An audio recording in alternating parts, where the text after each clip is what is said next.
ഈ അഞ്ചേ അഞ്ച് കാര്യങ്ങൾ നിങ്ങൾ നിയന്ത്രിച്ചാലുണ്ടല്ലോ, നിങ്ങൾ വിജയിക്കും. നിങ്ങൾ ഇപ്പോൾ ഉള്ള ആളെ അല്ലാതായി. ഒന്നാമത്തേത്, സെൽഫ് ഡൗട്ടിനെ ഇല്ലായ്മ ചെയ്യാവുന്നതാണ്. ഒരിക്കലും നിങ്ങൾ നിങ്ങളുടെ കഴിവിനെ കുറിച്ച് സംശയിക്കരുത്. നിങ്ങൾ ആരാണെന്നാണ് നിങ്ങൾ വിചാരിക്കുന്നത്. പിച്ച വെച്ച കാലം മുതൽ, സ്കൂളിൽ പഠിച്ചിരുന്ന സമയം മുതൽ, കോളേജിൽ എത്തിയപ്പോൾ മുതൽ, പിന്നീട് ജോലിക്ക് പോയി തുടങ്ങിയപ്പോൾ മുതൽ എല്ലാ ദിവസവും രാവിലെ മുതൽ വൈകുന്നേരം വരെ നീളുന്ന കോമ്പറ്റീഷൻ ഇടയിൽ ഇപ്പോഴും നിങ്ങൾ പിടിച്ചു നിൽക്കുന്നുണ്ടെങ്കിൽ നിങ്ങളൊരു സംഭവമാണ്. ഒരിക്കലും സെൽഫ് ഡൗട്ട് അടിക്കരുത്. രണ്ടാമത്തത്, ഒരു കാരണവശാലും ലോൺലിനെസ്സിനെ പേടിക്കരുത്. ഒറ്റയ്ക്കായി പോവും എന്ന് നിങ്ങൾ പേടിക്കണ്ട. എന്തിനങ്ങനെ പേടിക്കണം? ഒറ്റയ്ക്കായി പോകൽ, ഒറ്റപ്പെടൽ എന്നതൊരു സ്വാതന്ത്ര്യമാണെന്ന് മനസ്സിലാക്കണം. ഒറ്റപ്പെടുക എന്നത് ഓപ്പർച്യൂണിറ്റി ആണെന്ന് മനസ്സിലാക്കണം. പലർക്കും പറ്റുന്നില്ലെന്നേ അത്. എല്ലായ്പ്പോഴും അറ്റാച്ച്മെന്റുകളുടെ കെട്ടുപാടുകളിൽ കിടക്കുന്ന, ബന്ധിക്കപ്പെട്ട എത്രമാത്രം മനുഷ്യരുണ്ട്. ആ സമയത്ത് നിങ്ങൾക്ക് ഒറ്റപ്പെടലിനെ എന്തിനു പേടിക്കണം? ബാധ്യതകൾ ഇല്ലാതാകലാണത്, ഒരു ഫ്രീ സോൾ ആകലാണത്. അങ്ങനെ അല്ലാത്ത റിയാലിറ്റി അനുഭവങ്ങളിലൂടെ കടന്നു പോകുന്ന മനുഷ്യരുണ്ട്. എന്നാലും ഒറ്റപ്പെട്ടു പോകുമോ എന്ന് കരുതി ജീവിച്ചാൽ പിന്നെ എന്തോന്ന് ജീവിതം അത്? 3, ഇൻസെക്യൂരിറ്റിയാണ്. അതും നിങ്ങളുടെ സൗന്ദര്യത്തെക്കുറിച്ച്, നിങ്ങളുടെ ശരീരഘടനയെക്കുറിച്ച്, നിങ്ങളുടെ ജീവിത നിലവാരത്തെക്കുറിച്ച്. പ്രിയപ്പെട്ടവരെ, കുപ്പത്തൊട്ടിയിലെ മാണിക്യമാണ് നിങ്ങൾ എന്നത് നിങ്ങൾ മനസ്സിലാക്കണം. ഞാനിരുന്ന് മോട്ടിവേഷന്റെ തള്ളുതള്ളുന്നത്.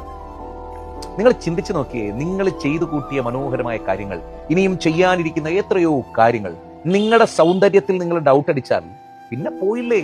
അതുകൊണ്ട് നമ്മളിൽ വിശ്വസിച്ചാൽ നമ്മളൊക്കെ സുന്ദരന്മാരും സുന്ദരികളുമാണ്. ആ ആത്മവിശ്വാസമാണ് പ്രിയപ്പെട്ടവരെ സൗന്ദര്യം. 4, നിങ്ങൾ ഒഴിവാക്കിയേ തീരൂ അസൂയ. ഈ ഐറ്റം ഉണ്ട്. അതായത് നമുക്ക് നമ്മളെ കുറിച്ച് വലിയ വിശ്വാസം ഇല്ലാതെ വരുമ്പോഴാണ് നമുക്ക് അസൂയ.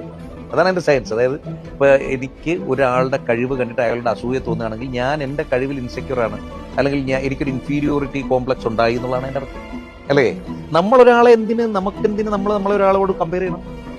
നമ്മൾ ഒരിക്കലും മറ്റൊരാൾ നമ്മളെ വേറൊരാളോട് കമ്പയർ ചെയ്ത് നമ്മൾ സഹിക്കുമോ? ഇല്ലല്ലോ. അപ്പൊ പിന്നെ നമ്മൾ സ്വയം നമ്മളെ എന്തിനു കമ്പയർ ചെയ്യണം? നിങ്ങൾ ആരെയും നിങ്ങളായിട്ട് കമ്പയർ ചെയ്യണ്ട. നിങ്ങൾ സ്പെഷ്യൽ ആണെന്ന്, നിങ്ങൾ ജെമ്മാണ്, നിങ്ങൾ വേറൊരു കൈൻഡ് ഓഫ് എ പേഴ്സൺ. എല്ലാവർക്കും ഒന്നും കിട്ടാത്ത വളരെ സ്പെഷ്യൽ ആയിട്ടുള്ള ഒത്തിരിയേറെ ഗുണങ്ങളുള്ള ഒരാളാണ് നിങ്ങൾ. അതിൽ പലതും നിങ്ങൾ കണ്ടെത്തി കഴിഞ്ഞു. ഇനിയുള്ളത് കണ്ടെത്തിയാൽ മതി. 5 പ്രധാനപ്പെട്ടതും, കഴിഞ്ഞതിനെ ഓർത്ത് റിഗ്രറ്റ് ചെയ്യരുത്.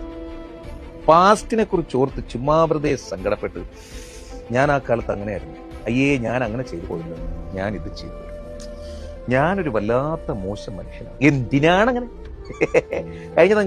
കഴിഞ്ഞതും കഴിഞ്ഞു. നാളെ വരാനിരിക്കുന്ന ദിവസങ്ങളിലേക്ക് നമുക്ക് പോകേണ്ടതുണ്ട്. ഇപ്പൊ നമ്മൾ ജീവിച്ചിരിപ്പുണ്ട്. നമുക്ക് കുറേയേറെ പുതിയ കാര്യങ്ങൾ ചെയ്യാനുണ്ട്, പുതിയ മനുഷ്യരെ പരിചയപ്പെടാനുണ്ട്, പുതിയ സ്ഥലങ്ങൾ കാണാനുണ്ട്, പുതിയ പുസ്തകങ്ങൾ വായിക്കാനുണ്ട്, പുതിയ ആശയങ്ങളിലൂടെ കടന്നു പോകാനുണ്ട്, പുതിയ കാഴ്ചകൾ കാണാനുണ്ട്.